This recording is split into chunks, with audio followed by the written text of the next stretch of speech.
So, good evening mga kapatid, good evening mga idol. Medyo tumaas lang ang presyo ng ating dugo. May nakita tayo nagtapon ng itong mga kuting na to ay tinapon doon sa creek.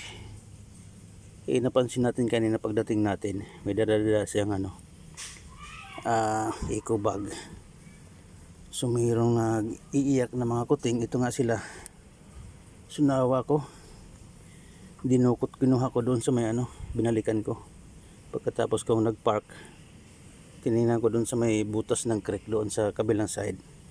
Mamaya videohan ko rin kung saan ko nakuha itong mga ito, kasi hindi ko na videohan kanina dahil sa sobrang awa ko sa mga kuting at sa paggigigil ko sa taong nagtapon ito. So okay lang naman sana kung ayaw nila ng mga hayop, i-surrender lang doon sa barangay.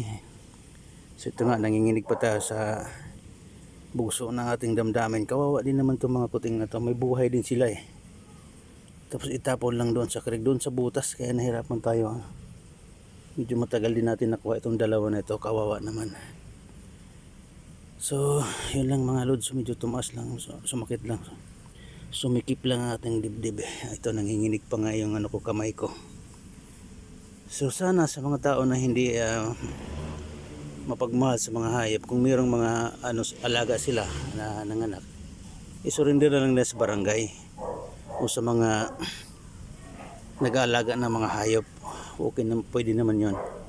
Huwag na lang itapon, may buhay din to mga ito ito kawawan sila. Nanginginig pa nga yung kamay ko sa galit.